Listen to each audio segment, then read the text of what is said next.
Hi everyone, welcome to episode 2 of the Mediocre Consultant podcast with me, your host Siddhant Talwar. Here's a question for you all: a diamond with sparkle or a diamond with real impact? Why not both? In this episode, we take a look at the sparkly world of lab grown diamonds, because who says the brilliance of diamonds can only come from within the earth?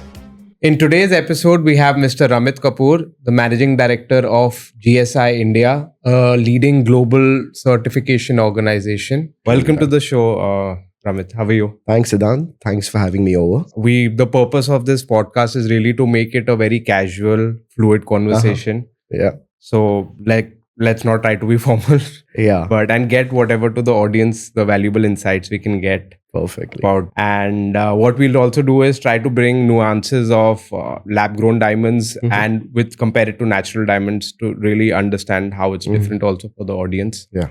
So that's really the intent. True. And I think towards the end, it'll be really good if we have those 4 or 5 key insights for the audience, what it is for them to really take away from this particular podcast. Agree. I think we can start. So, Ramit, tell us more about yourself. How much experience, what sort of journey you've had in this space? So, What really got you going? my family's not from the jewelry background. So we come from the paper industry. All right. So for me, choosing this was just fascination for diamonds. I mean, somewhere some distant relatives are in the jewelry industry. So yeah, looking at and hearing about it. And then something interesting that my dad was, very pro astrology. He says, Ramit, you should do something with Shukra, and Shukra is diamond. So get into this industry. So my dad was really who pushed me into this industry. And that's about 28 years back. Wow. So yeah, it's been a journey across the entire pipeline, from sourcing of rough diamonds for a company, working in the retail with brands like the Rose Group, with leading jewelry manufacturers like the Kama Jewelry Company, and then educational US in gemology, and also working with companies there like the Alex Premax. So, and now certification. You can say certification itself. I'm 20 years doing diamond, gemstone, and jewelry certification. Yeah, so that's the journey. It's a long. Yeah, exciting. Yeah. Always learning. Yeah, that's how it should always be. So true. Firstly, I think in terms of the manufacturing process, what really differentiates a lab-grown diamond compared to a natural diamond? How it's different, and what really is a natural lab-grown diamond? If you can just tell the audience. All right. So, there's a vast difference. Natural diamonds took over 1 billion years to come up to the Earth's surface. They were formed 1 billion years back, and then they came up to the Earth's crust through volcanoes and through the diamond pipes, as they call it. And then they need to be mined from there. So that's a 1 billion-year-old journey. However, lab-grown diamonds have a shorter journey, close to like 25 to 30 days, and you have your special lab-grown diamond at your request, your shape, size with you. So while talking a little bit about lab-grown diamonds, how they're grown, there are two processes, 2 ways of growing lab-grown diamonds. One is by the HPHT method, that would be high pressure, high temperature. And the other is called the CVD, that's the chemical vapor deposition. So both are lab-grown diamonds, but the way they're grown are 2 different ways. I'll put a little insight on HPHT. They're grown in cubic presses using, like a diamond seed. And when I say a diamond seed, a lab-grown diamond seed. And then you mimic the temperatures and pressures which a natural diamond would require to grow. Something you can say about 1500 degrees Celsius, about 40 to 60 kilobars of pressure. And then you have some carbon also inserted in there. And some metal works as a catalyst.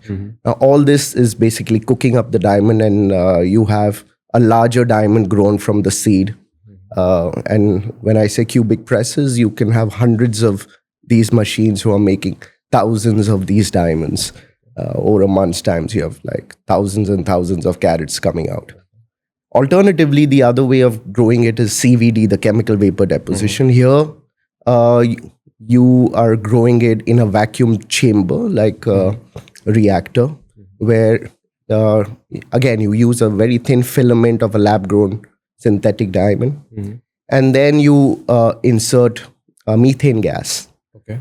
And inside, what happens it's kind of going to separate the carbon from the hydrogen, and the carbon precipitates by thin filaments, layer on layer and layer, and it grows layer on layer. It's a larger diamond. So just two ways of growing a diamond, but they're both known as lab-grown diamonds. Got it. Okay, great. And is any one of the particular methods more popular or more easier to produce lab-grown diamonds? So yeah, good question. Like HPHT diamonds would predominantly, you can grow really tiny diamonds, which you can use, cut and polish them into star and really tiny diamonds, use them in jewelry. CVD diamonds would have a certain size, like however, in today's time they used to be made up to 2-3 carats. They've gone up to 7 to 10 carats and above. Initially, only HPHT diamonds you could grow to larger sizes. So at one time they were popular. CVD was promoted as a type 2A diamond, which is a pure carbon form of diamond. So CVD also got popular. But today, there's a time where it doesn't matter. It's just a lab-grown diamond. And in terms of producing, the cost of production, is one method cheaper, or it's just a different process, give the same result or the same quality of a diamond? Well, the cost similar. It works out similar. However, in India, mostly we are only growing by the CVD process. Okay. However, in China, predominantly they grow by the HPHT process. So China is the leading producing, lab-grown producing country in the world. Yeah. Takes probably would be taking over 40% of the share. And India's growing, which today is about close to 20% of the share. Yeah. And then there are other countries contributing, would be US, also growing diamonds, and Singapore. And now Russia. So these are the key countries where lab-grown diamonds are being grown. Got it. And when we compare it to, say, natural diamonds, so I mean, how typically the process of what I understand of a diamond is, you drill down, you take out from the earth's mining, and you take that process, and that's how a diamond is really taken out. So how does the process different compared to a lab grown? Besides the fact, of course, lab grown being manufactured in a facility, man-made facility. I mean, what are there any other nuances of how a natural diamond is made? So this, we would like to go a little bit into where natural diamonds are being mined. The largest, the largest producer of lab-grown diamonds today is Russia. The Alrosa Diamond Company is mining company, is one of the largest producers of natural diamonds. Next is De Beers, who have their mines all over South Africa, in Africa, and where they're mining the diamonds. Other than that, we have companies like Rio Tinto, which work out of Australia, Canada, and then Debswana. Debswana is De Beers collaborating with Botswana, and that's what the company is formed. And so these are primarily where all your natural diamonds are coming from. What about Belgium? I think Belgium was also Antwerp. That's also one of the hubs. Now it's historical. Okay. Initially, natural diamonds never came from Belgium. It was one of the most renowned cutting centers of the world, where, when diamonds were cut into 57, 58 facets and fashioned to get the maximum light return out. Probably the best of the cuts was invented in Belgium, right? However, now there are no more cutters left. So at one time it was known as the diamond capital of the world, and no more. Now it's India. All the cutting Yeah. fashioning, everything happens Everything here. in Gujarat. Yeah, Gujarat so- being one of the hubs. So Antwerp Yeah. is more historical for diamonds. Nothing Okay. really happening there now. And I was reading somewhere, I think on the net, the report mentioned about lab grown diamonds which are made. They take a lot lesser energy and water, consumption to really produce. So, as from a sustainability point of view, also people are, people are looking to lab grown diamonds as something which are more sustainable, True. eco-friendly, and in fact, the number was around 4,300 tons of less water consumption compared to natural diamonds. So what's really your take on that? So I believe not only diamonds, but to mine gold or other gemstones, anything that has to be mined will require moving all your resources around. Moving the earth, getting water, things. However, diamond producing, you say mining companies have taken it very seriously, where they have to sign certain reforms. They have to make sure that whatever earth is moved, when they start mining, probably it goes on for 15, 20 years or more. Eventually they have to restore the place the way it was. So again, the land is filled up and it's brought back to the same.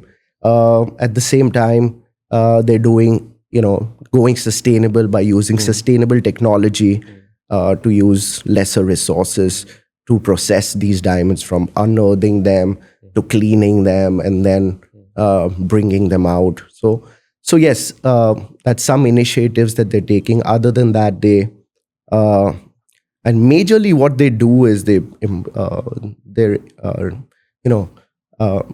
giving a lot of employment in these countries. So you can say about 15, 20 years around a mine, you have like this whole community set, is set up. You have schools, you have hospitals, you have colleges, everyone involved with the mining, their families are housed, they've given education. The wildlife around is, there's conservation done there. So everyone is doing their bit for this. So yes, while they move using up a lot of resources, they're doing their best to make the carbon footprint lesser and lesser.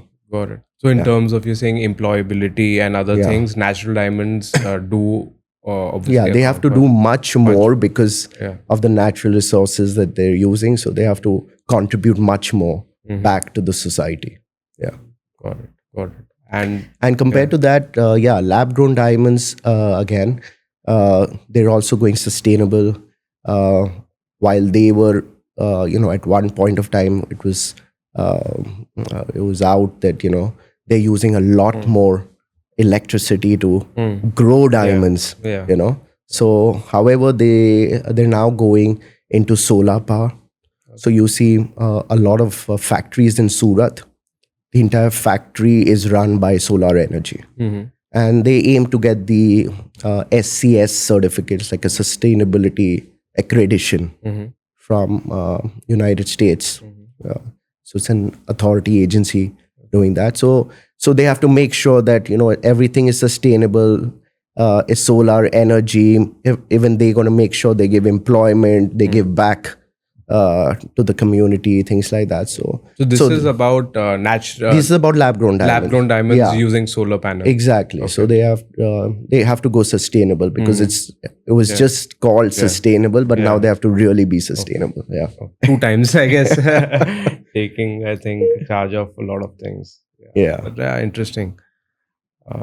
I think you mentioned one of the points, India being the second largest producer of lab-grown diamonds globally. Even I was reading one of the reports where it said around 20% of the market globally, India is accounting and it's growing. For. And it's around 300 odd million. That's one of the numbers which was I came across, and it's expected to like grow at 15 to 16% over the next couple of years. So we see that we currently like for government of India, it's a lot of things go into their bag. It's made in India. It's going to give a lot of employment, this industry. They're estimating at by 2030, it'll be over 1 million people employed in the lab-grown industry in India, you know. So employment. How does that look like compared to natural diamonds in terms of employment? 1 million? Yeah. So currently, if you look at the natural diamond industry, currently the cutting, polishing, what it's contributing, probably the workforce that is there would be more than, you can say 20 million people involved in this business. So it's huge. The difference already is huge. So, but again, to be involved in lab grown processing, cutting, polishing, so they're estimating that this is going to add more employment. Obviously, it adds more to the export bucket of India. You know, more exports go out, and like I mentioned, that it's all grown in India. They're competing with China. Though India is the largest cutting center in the world, so all the diamonds that even which are grown in China, they're imported into India. So cut and polish in India and re-exported to different countries. So probably you can say out of every 11 diamonds, 9 are cut and polished from India.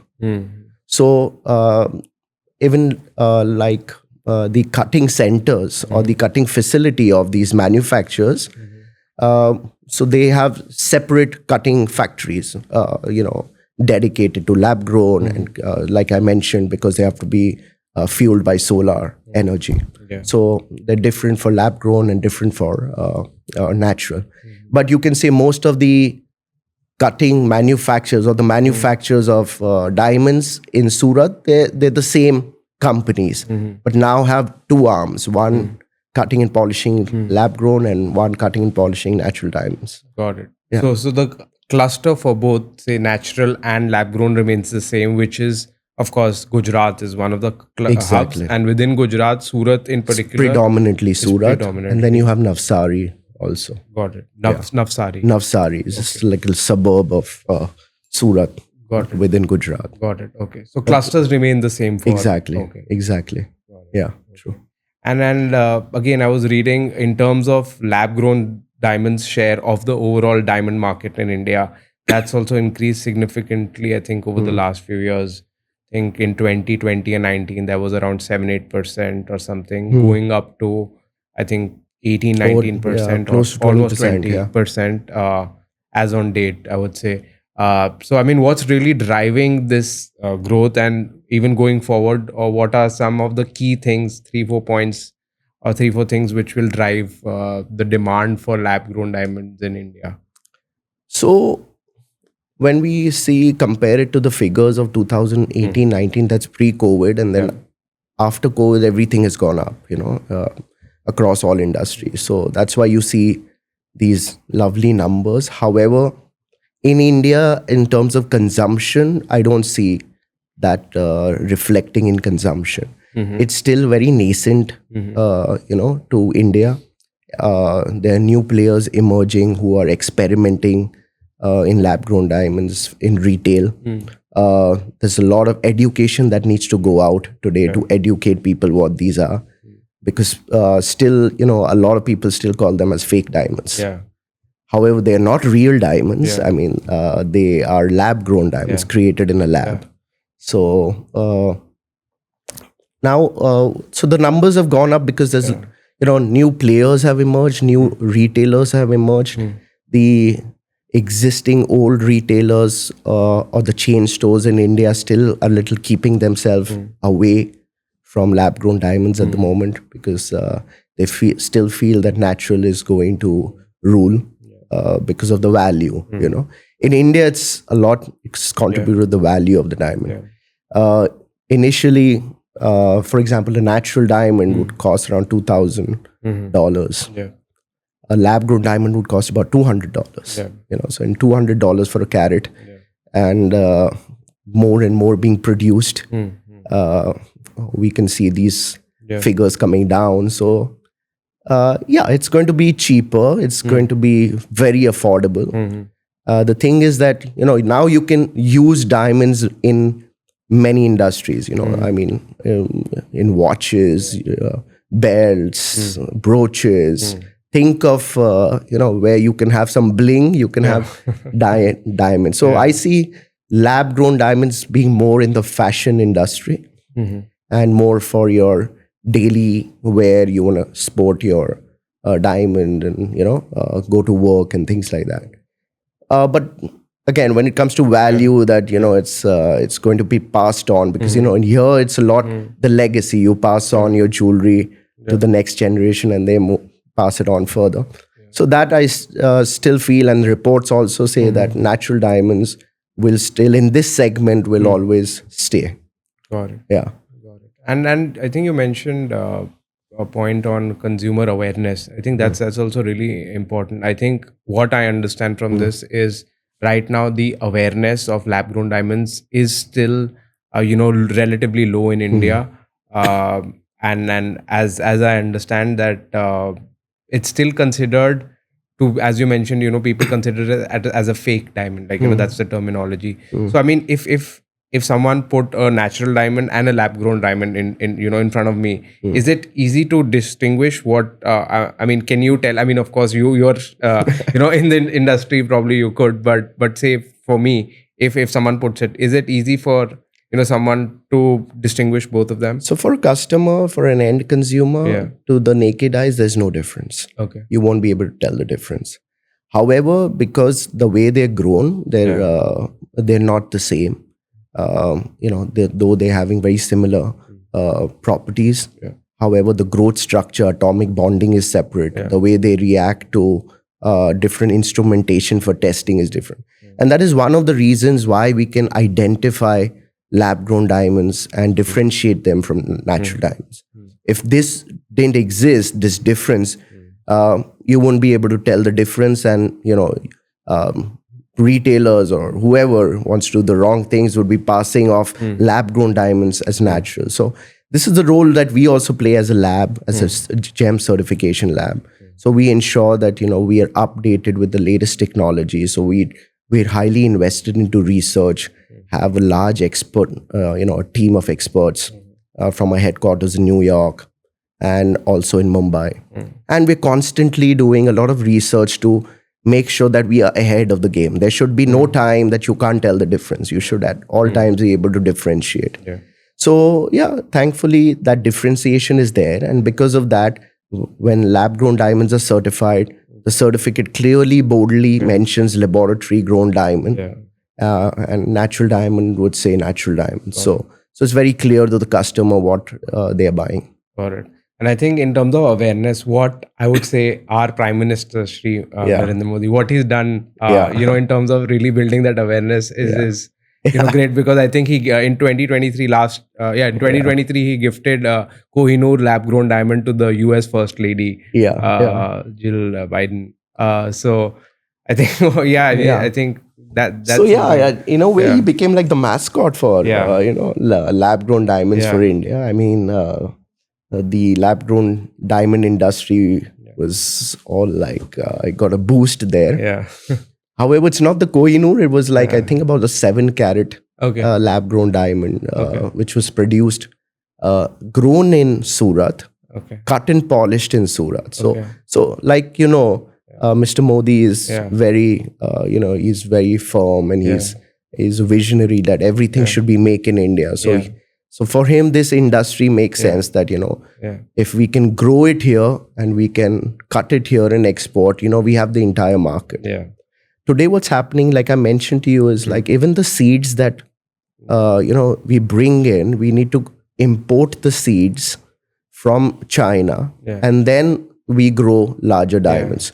So what they did is they also, cut down the custom duty on that, which was initially 5%. They've eliminated that to make it more cheaper. I think they've reduced it to 0 now. Like, exactly. So and they're also offering a lot of subsidies in terms of land, in terms of, power and things like that to all the manufacturers of growers of lab grown in India. And at the same time, they're investing also with IIT Chennai. They've given them a 5-year grant of how they can now experiment of how these seeds can be made in India. So you don't have to import these seeds anymore. So you can literally even grow the seeds. So you're not dependent on China for this. Where are these seeds primarily grown globally? Is it China? China, yeah.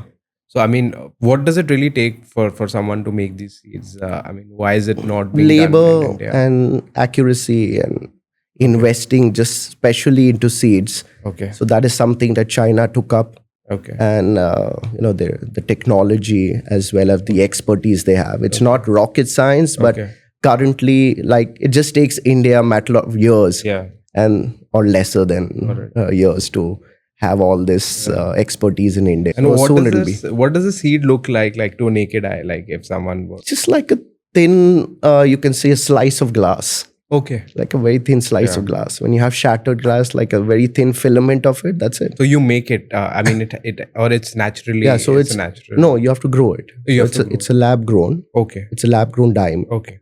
But it has to be really thin, and it has to be like the perfect depth.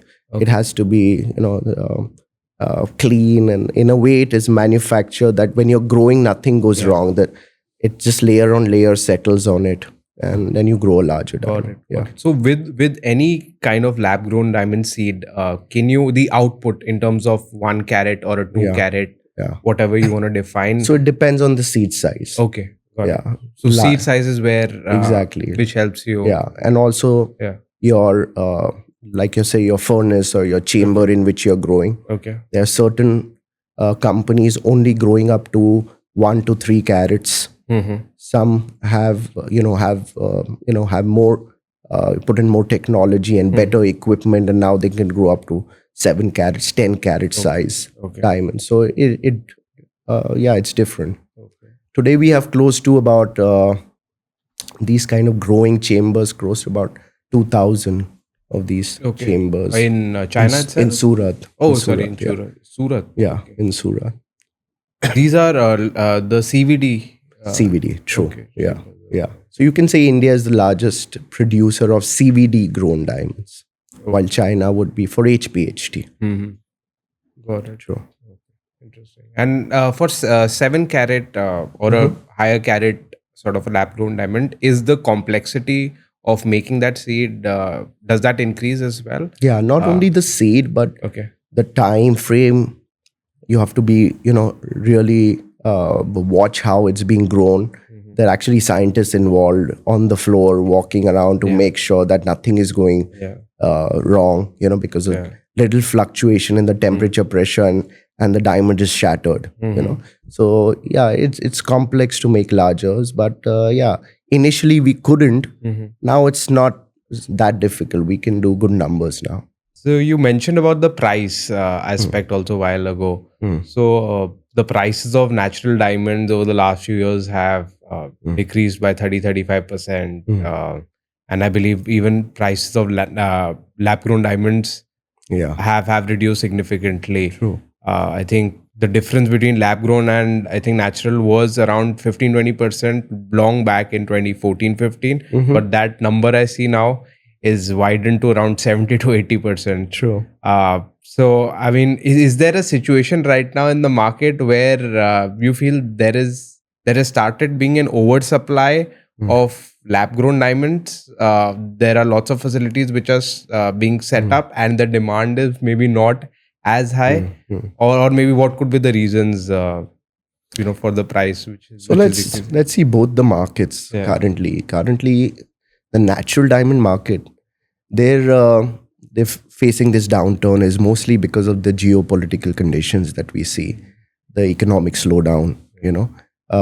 Russia-Ukraine war, where Russia is one of the largest producers of natural diamonds. So for them to go out in the market and sell diamonds is also difficult. So there are various reasons why the natural diamond prices are corrected. However, they're corrected in certain categories, only probably in the solitaires. So in the larger sizes, like 2 carat, 3 carat plus, these kind of sizes, you see a 30-35%. Alternatively, you'll be surprised that, there are certain sizes like the smaller diamonds which are used mostly in jewelry because, they probably make up most of your jewelry. You can't have solitaires on every. The way jewelry is designed, you have them as side stones, as smaller diamonds, and then you could have one center stone. But then you need like hundreds of side stones. So your smaller sizes have actually increased there's an increase in price about 10 to 15%. So like I said, it's category based. Fancy shapes in natural diamonds, there has been a new demand. Like when you're done with rounded diamonds, you want to experiment with a princess cut or an emerald cut or an oval cut, or a cushion, which is getting really popular. Cushion? Yeah, so cushion is like a rectangular. It just looks like a cushion. It's like quite a pretty cut. So it's got very popular lately with a lot of celebs using it as their engagement ring, or probably they want to flaunt your center stone, and it's the cushion cut diamond or the radiant cut. These are different cuts which are getting popular. So the round diamonds, there's been a lot of correction. Probably in the fancy shapes, it'll be just about 10 to 15% correction in the natural diamond category. Like I said, smaller diamonds, absolutely no correction. The prices have increased. So I believe this is going to stay for some time. I still feel this year is going to be very similar to last year. But probably 2-3 years down the line, we are looking at the price again being very steady, not being corrected anymore, and the demand increasing, and the prices will appreciate, not like how they used to earlier, but yeah, there will definitely be some appreciation. Now, contrary to that, lab-grown diamonds, yes, heavy correction, and that's because of overproduction. Like you're producing millions of carats. Like, China is close to around 5 million carats a year. India is producing 3 million carats a year. So we're over 10 million carats a year we're producing. And we look at these numbers becoming double in the next 5-6 years. That's the amount of production. However, the demand, consumption, that's not we don't see that. And currently when we see the markets, which are the markets that are really absorbing or buying lab-grown diamonds, it's USA, United States. Other than USA, Europe, almost nothing, no lab-grown sell, I would say, like insignificant amount. Australia, Canada, India, again, very insignificant. In fact, Titan, I was reading in 2022, I think they bought a partial stake in one of the US companies, lab-grown diamond companies. I'm forgetting the name. One of the companies they invested in. I think I was just reading the rationale behind it, and what it really said was they want to really get to understand the lab-grown diamond industry, and I think a company in US is the right company they would want to invest in, so that once they are fully sure they want to enter this space, they have that knowledge. True. To your point about US being the market for lab-grown. So currently lab-growns are mostly being consumed in the US. And there also mostly what's happening is they're sold on memo. Like the manufacturers here would sell it to the retailers there on memo, that you can really stock up. You don't need to pay now. When you sell, you pay. So then you can export more, you're selling more, you're exporting more and you're shipping more. But I don't see how much is really being sold there. The US market, the margins were fantastic. Though they're buying it $200, they're selling it over $1,000 per carat. So the margins are fantastic. So everyone's enjoying the margins. But with the prices falling drastically every day, it's alarming, and it's concerning. A consumer walking into your store probably after a year and can buy the same diamond as probably half of what they bought. So, these are certain challenges for the lab industry. They cannot be pitched with natural diamonds. It's a separate category. They should be sold separately, defined separately. Do not use terminology which is like the real diamond or true diamond or sustainable diamond. So even the Gem and Jewelry Council of India they've urged the government to have very clear, terminology to be used for lab-grown diamonds. That it should be only called a laboratory-grown diamond, and so that it's clear to a consumer what it really is, and not just different terminology used for marketing. Yeah. And you mentioned about the point, I think, which was actually linked to resale value, I would say, where, how do we look at a lab-grown diamond's resale value versus a natural diamond's resale value? Is there a significant difference? So, yeah. So probably the Indian mindset has to change about diamonds. I mean, if you have to stop looking at diamonds as investment, it's luxury. Enjoy them, wear them, enjoy them. I mean, you cannot wear your stock certificates and things like that. You have to wear diamonds and go to a party, and that also shows your coefficient for luxury. This it stands out, symbol of luxury. So you have to, both are not for investment, right? Even lab-grown diamonds are not for investments. I mean, you won't get anything. If you're paying $200-$300 for a stone, you can't really expect anything to get back. So you wear them, enjoy them, flaunt them, and forget, So is the resale value though like higher for a natural? I mean, I understand the investment. So you pay more for a natural. So probably, when you go to resell it, I think they probably would cut about 10 to 15%, depends on the jeweler you bought from, from 10 to 20%. This is for natural diamonds. Yeah, for natural diamonds, and they would give the value back, or they would, exchange it. Every jeweler has their own, terms. But I think globally for lab-grown diamonds, that's not really a resale value. Probably you can exchange it for another stone, but I'm not very sure that everyone is that, you can come in and give your diamond back and take cut 20% and take the money back. So, yeah. The resale concept right now doesn't exist. No, and I don't think it'll exist. Okay. What could be the reason though? No, so like I said, for a $200 stone, what are you going to get? I mean, because of the token size. You're going to buy a bag or something. You don't expect what you're going to get back for it. You have you're buying shoes like Nikes for that price, So then, what can you expect? Yeah. So price for a 1 carat lab-grown diamond is around $200. Is what you mentioned. And as we go, and the natural diamond would be for how much? Around $2,000. $2,000. Yeah. Okay. The carats increase, say for a 5 or 7 carat, how much would a lab-grown diamond cost? Again, it's just 200 carats flat into 5. Okay, that's something like that. That's simple as that. Got it. Yeah. Well, there's one opportunity for lab-grown diamonds. Then that is also in fancy colored diamonds. Now, in natural diamonds, fancy colors like pinks, blues, greens, these are rarer and they're really highly priced. Everyone can't really afford them. However, you can experiment a lot of these colors in lab-grown diamonds. They're offering these lovely hues in pinks, blues, greens, and oranges, yellows, canary yellows at a very good price. So if you're looking, you never looked at fancy natural diamonds because of the price and forget it, I'll just buy white diamonds.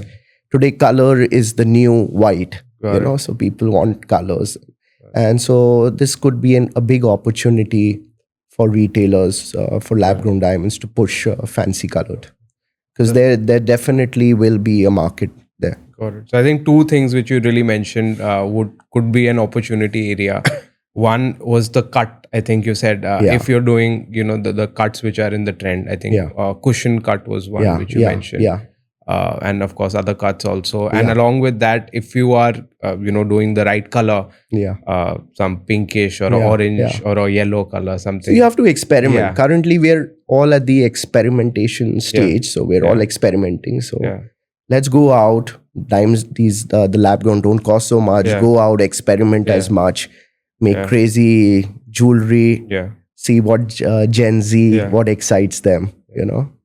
Yeah. And then what are customers really asking for? These are, I think, 2-3 things which you mentioned. Besides that, you think Gen Z, as we were just talking about, Gen Z is the one where we, think would be the pushers or adopters for lab grown diamonds because of the mindset really which they come with because sustainability and being fine with the concept of a cheaper product, I would say, like in terms of price and giving the same value. So just being more practical, I would say. Right. Do you think those will be also the adopters going forward? So Gen Z is very confusing. I mean, generation I come and having children who are Gen Z. I mean, firstly, I don't even see them very excited about jewelry. Probably, once they get into teens, they have that little affinity for jewelry and diamonds. They want to sport something delicate and start with tennis bracelets or charms and things like that. So if it's going to be really, attracting them into our industry, so we could start with lab grown diamonds. So it could be like a good starter, affordable, because now you can make the lab grown diamonds. They're making in silver jewelry, in silver metal. Okay, they're also making it, studying it in 10 karat gold to make it more and more cheaper, right? So it's becoming more affordable. So it's like an introduction to the Gen Z that, rather than spending on a phone or a gadget or something like that, sport jewelry. So I think lab growns can bring them in. And then as they climb up the ladder, probably corporate, or you're making money, or you want to reward yourself, I see probably they would at that stage want to buy and reward them with a natural diamond. So this is what I see. I think it's really the mindset also, like with what mindset you have. If the thought process is really it gives you the same value, or in terms of at least look and feel it's the same, then maybe one would just go with the lab grown diamond. But if it comes with something like there's a pride in it, you want to flaunt it and say that this is what I really bought. I mean, then of course you would want to go for a natural. So it's really how you're going to market it, to them. Like you see, initially, De Beers had, they had that slogan, "Diamonds are forever." I mean, initially, they for many years, like decades, and then suddenly, they disappeared. No more marketing. So probably you can say almost over a decade, there was no marketing really done for natural diamonds. And now they're back again, saying that, it's natural. And if it's natural, it's you. The Natural Diamond Council is also involved in this, promoting natural diamonds. Only natural diamonds, if you see during IPL and on your screens. So there's a lot of promotion happening. The Gem and Jewelry Council of India has also launched a new program called Indra. Okay, that is also with all these mining companies and the council. They're going to do a lot of promotion for natural diamonds. So the natural diamond lobby is getting more aggressive because they see the challenge. And they're also, because of the prices being corrected, they're offering good prices. So consumers which would have deterred and moved towards lab grown still stay. Okay, let's stay. In India also, you see the kind of jewelry, like wedding jewelry, involves a lot of polki jadao jewelry, that makes it look very grand. You more than diamond jewelry, you would probably sport like a polki jewelry on the wedding day and things like that.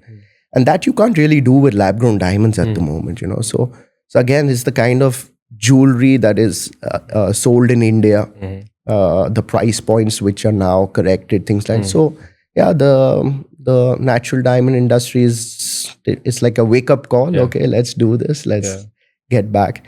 However, this promotion or this push is also required from the lab grown diamond industry, right? To promote lab grown.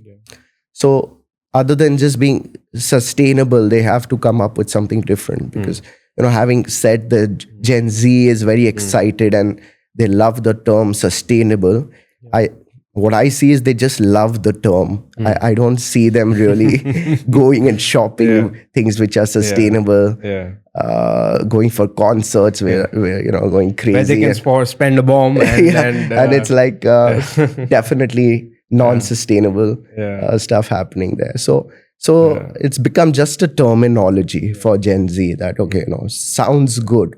I don't know how serious they are with that word sustainable. So if lab-grown diamonds want to sell their diamonds, I'm not sure sustainable is the way forward. I think storytelling would be key for really the how to really promote lab-grown diamonds, in which way you want to tell as an industry. I think that I think really, affordability, having different designs, new concepts, new colors. So they have to do something different, stand out different. You can't piggyback on what's done for natural diamonds. Because this is a complete different audience. Even in terms of retailers, I feel lots of these retailers who've been there in the market, say a Jiva, which is there, or even Swarovski as a brand, which are there. They've started launching lab-grown diamond range, over the last few months. Lately only, and I think going forward also they plan to add more sort of products in that in their portfolio. Invest more exactly. So I think even like retailers are pushing or bullish about lab-grown diamonds. And I mean, do we see a growing share of revenue or business for the retailers also to come from lab-grown diamonds going forward? Yeah, sure, definitely. Now, when you speak about brands like Swarovski and Pandora, initially they were using imitations, not even diamonds, like cubic zirconia, CZs, called as American diamonds, or moissanites. So these are all look-alike. They are not diamonds. So for them, it's 1+. They've gone to the next level from using look-alikes to now using lab-grown diamonds. So for them, it's 1-up. However, like if you see like brands like Tanishq, Tiffany, Harry Winston, global brands, I'm not very sure how comfortable they are, because they're already pitching like selling the ultimate luxury and then to come and go one down. So it's different. So it's a great opportunity for those who are, for these kind of brands, like you mentioned Swarovski. It's a super opportunity from glass to lab grown, but not so much for the natural diamond brands. And even in terms of, I feel from a certification point of view, in fact, for retailers, to sell to the customers. So you mentioned natural diamond has a different certification and lab grown diamonds has a different certification. What sort of certification? What's it called? So it's a lab report. Okay. Basically, it's based on the parameters like the 4 C's, the clarity, the color, the cut, and the carat weight. Okay. So based on these 4 C's, we evaluate the diamond, and then probably so the parameters on which they are graded or evaluated are the same. Natural and lab grown. Like this is VVS. This could also be a VVS or a VS1. A E color or a colorless natural with a G lab grown. So these are terminologies which we use on a report to evaluate the quality of the diamond. So the parameters are the same. However, there's a difference. The difference is that it just clearly mentions the nature of origin is lab grown diamond or laboratory grown, and this is a natural diamond. So it stands out. So you can't push a certificate of a natural diamond to a customer with a lab grown, because it won't be issued. And they are also laser inscribed, all these diamonds, maybe lab grown diamonds or natural. They are laser inscribed with the number, the report number. And the same report number, you could also go to our website, punch in the number, and you'll have the PDF copy. So you're actually verifying the report. So, this is the same report what you bought.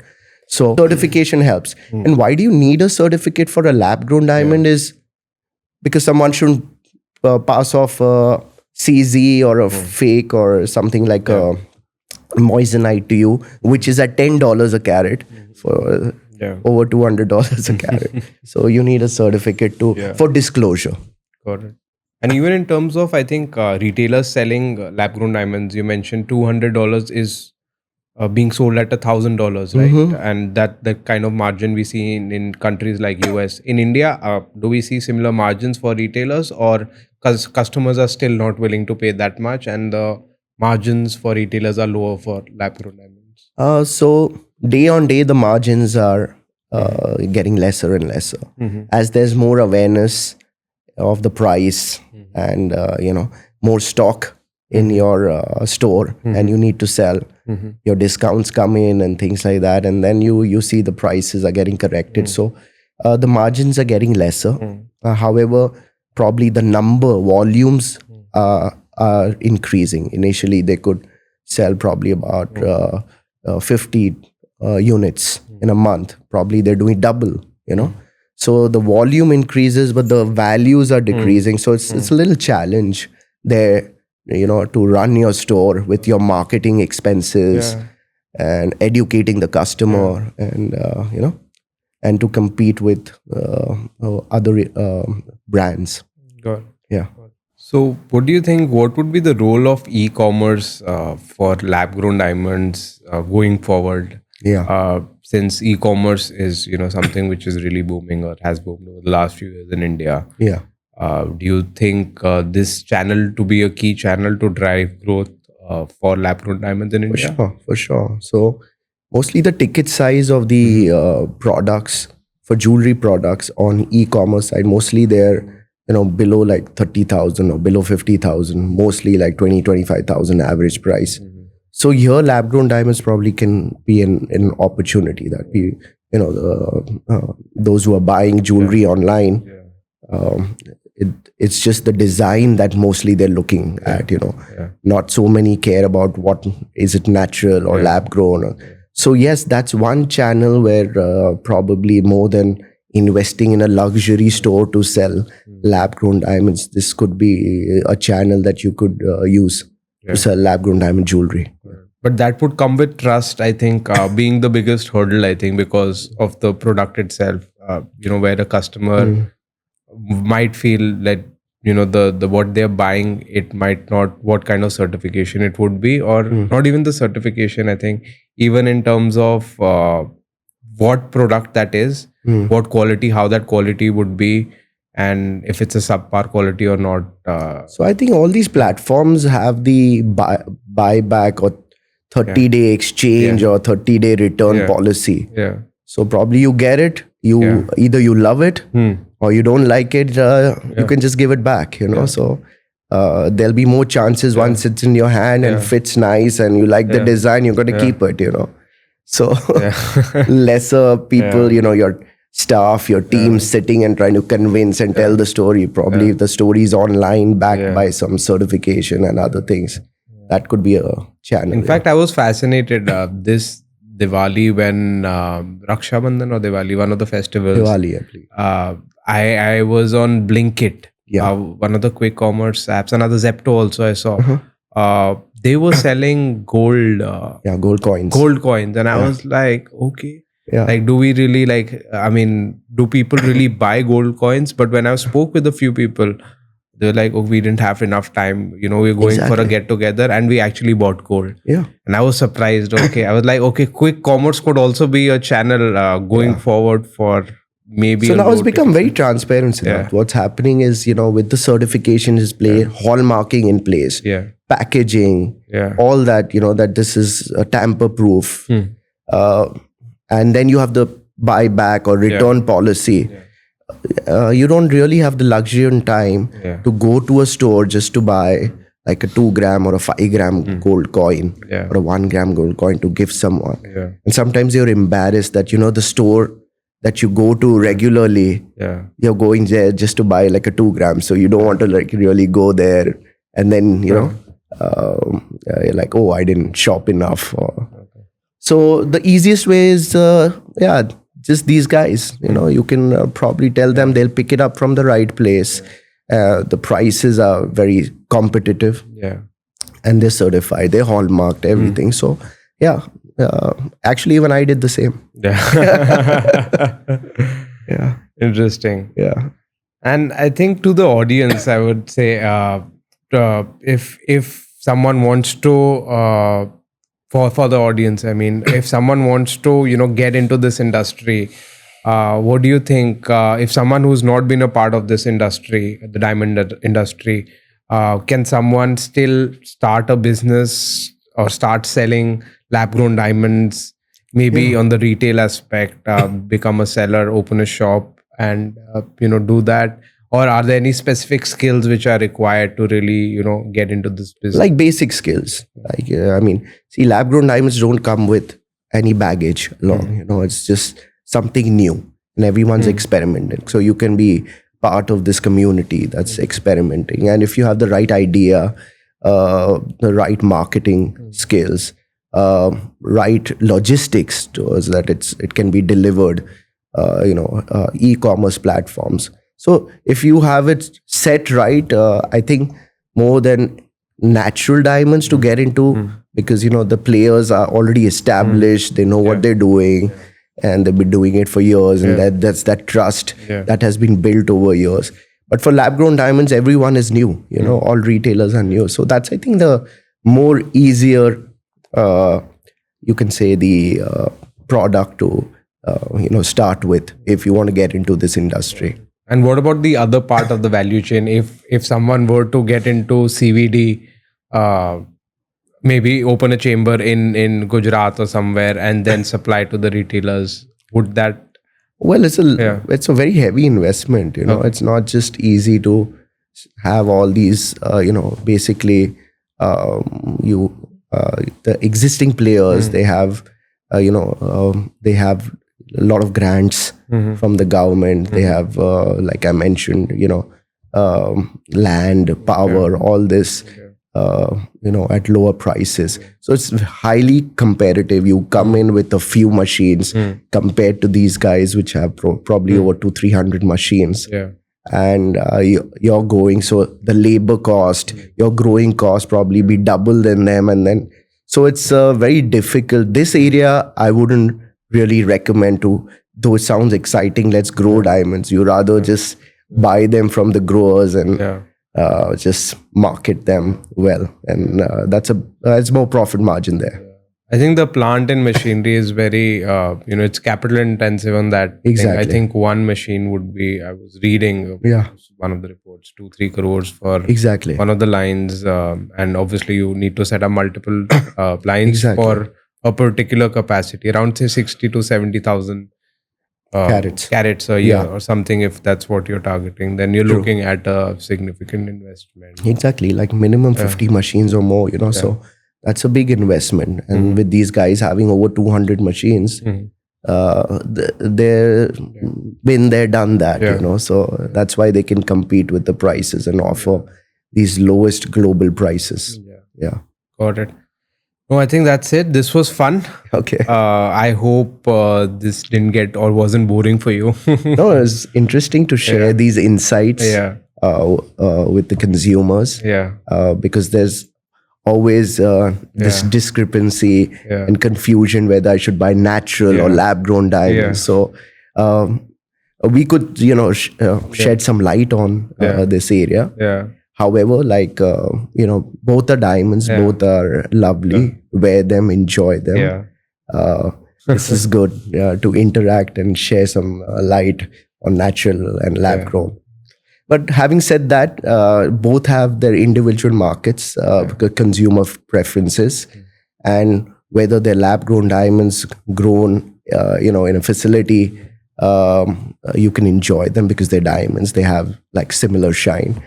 And lab-grown natural diamonds, they come with a legacy and they come with a history, I mean, it's interesting to know that you can buy something that's over 1 billion years old, just go into a store and get it. So that's just amazing. Great.